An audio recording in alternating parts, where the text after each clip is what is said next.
नमस्कार, मेरा नाम राकेश कुमार। दोस्तों आप सभी का स्वागत है। दोस्तों आज हम बात करने वाले हैं आरपीएससी एसआई न्यू वैकेंसी 2022 के सारे डाउट्स आपके क्लियर होने वाले हैं। जैसे कि दोस्तों कुल कितने पदों पे भर्ती आएगी, वैकेंसी जो है वो फाइनली कब आने वाली है, सिलेक्शन प्रोसेस क्या रहने वाला है, एग्जाम कैसे होगा, ठीक है, और उसके बाद में आपके कट ऑफ जो है वो पिछले साल क्या रही थी, ठीक है, सिलेबस क्या है, कितना हमें पढ़ना चाहिए, उसके बाद में आपकी सैलरी जो है फाइनली इन हैंड और प्रोबेशन में क्या रहने वाली है, ठीक है, ग्रेजुएशन वाली जो है वो ग्रेजुएशन जो है वो कब मांगी जाती है ना, ये भी हम बात करेंगे। तो बिना टाइम वेस्ट किए आपको बता देता हूँ दोस्तों, वैकेंसी जो है वो कब आएगी। अगर आप बेसब्री से इंतजार कर रहे हैं न्यू एसआई वैकेंसी 2022 की, तो दोस्तों आपका इंतजार जल्दी खत्म होने वाला है। जैसे कि बताया जा रहा है अगस्त में जो है वो आपको नई वैकेंसी देखने को मिल सकती है दोस्तों, ठीक है, फाइनली कब, अगस्त में, ओके।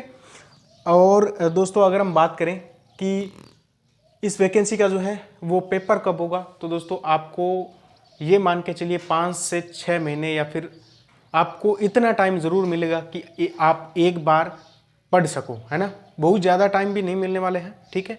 आप ये ध्यान में रखिए कि आपको इतना टाइम मिलेगा कि आप मतलब अगर आज से शुरुआत करो तो आप कुछ सिलेबस कवर कर सकते हो, ठीक है। आप हो सकता है आपका जो है वो सिलेक्शन हो जाए, ठीक है।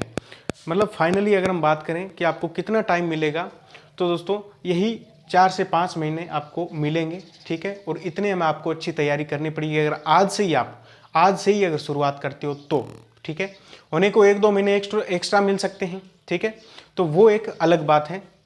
हम बात करें अगर यहाँ पे कुल पदों की कि कुल कितने पदों पे आपकी वैकेंसी आने वाली है, तो कुल पद जो है वो 600 पद बताए जा रहे हैं, ठीक है, 600 पद बताए जा रहे हैं, ठीक है। और एज लिमिट की बात करें, ये आपको पता है 20 से 25 वर्ष जो है वो आपकी एज रहने वाली है। बात करें सिलेक्शन प्रोसेस की, सबसे पहले रिटन टेस्ट मतलब आपका जो है वो एग्ज़ाम होगा, ठीक है। फिर उसके बाद में फिजिकल एंड मेडिकल होगा आपका, ठीक है, और उसके बाद में होगा इंटरव्यू, ठीक है। अब बात करें दोस्तों इस बार इंटरव्यू होगा या नहीं होगा, है ना, तो देखिए इंटरव्यू जो है वो इस बार भी होगा दोस्तों। आप बिल्कुल भी किसी के भी मतलब जो फेक न्यूज़ है उनके चक्कर में मत पड़िए। इंटरव्यू होगा लेकिन ये 10% होगा। वैसे भी ये कम ही था, 50 नंबर का होता था ना, 50 नंबर का होता था। अब अगर हम बात करें कि अब कितना होगा, तो अब उसका 10% निकाल लीजिए, ठीक है। तो यही आपके रिटर्न का 10% हो सकता है 40 नंबर का कर दे, ज़्यादा से ज़्यादा इतना ही फर्क पड़ने वाला है, ठीक है दोस्तों।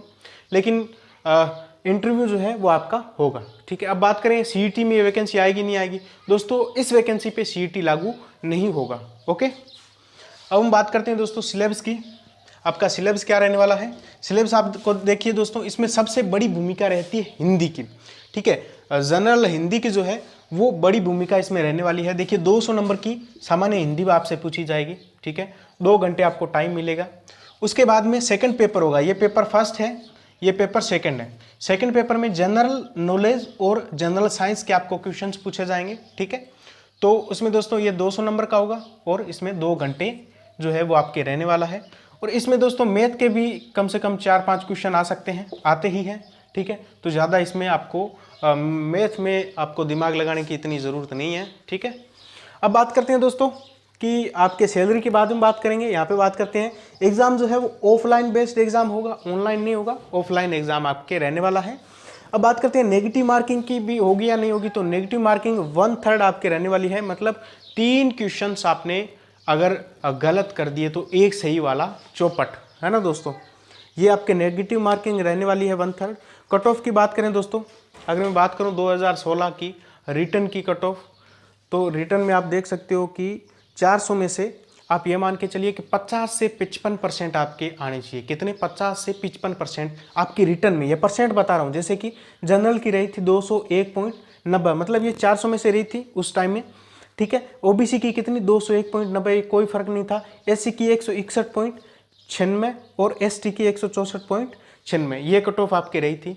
अब बात करते हैं इस बार कितनी रह सकती है, तो दोस्तों यही आपके हाईएस्ट, आप हाईएस्ट मान के चलिए 60%, ठीक है। आप रेशियो निकाल सकते हो 400 का 60%, 60%, इससे ज़्यादा आपकी रिटर्न की कट ऑफ नहीं जाती। अब आप कहोगे ये तो कम है, तो एग्ज़ाम का लेवल भी बड़ा ही मतलब आप बोल सकते हो हाई लेवल के क्वेश्चंस आते हैं। कुछ क्वेश्चन समझ में ही नहीं आते, कुछ नहीं, ज़्यादातर क्वेश्चन समझ में नहीं आते, ठीक है।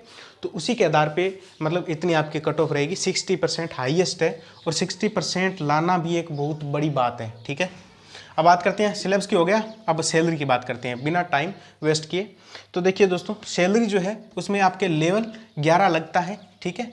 लेवल L11 लगता है आपके सैलरी में। पे बैंड की बात करें 9300 से 34,800 आपके जो है वो पे बैंड रहता है।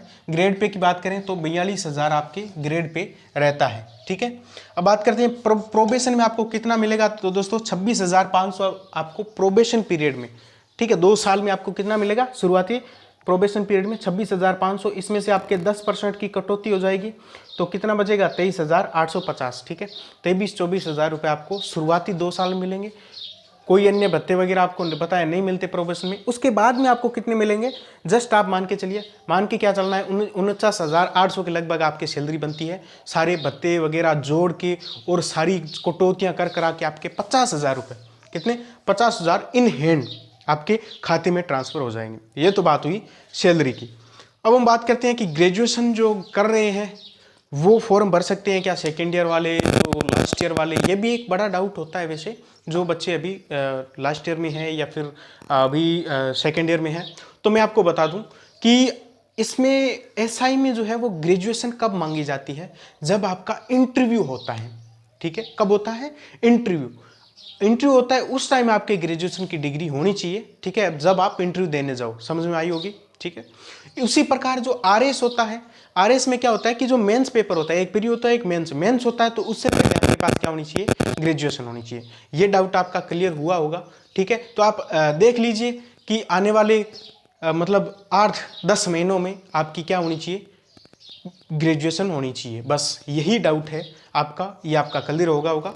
बाकी अगर डाउट्स हैं कमेंट कर दें, ठीक है। वीडियो को लाइक और चैनल सब्सक्राइब कर लें। मिलेंगे नेक्स्ट ऐसे ही जानकारी के साथ। ओके, धन्यवाद।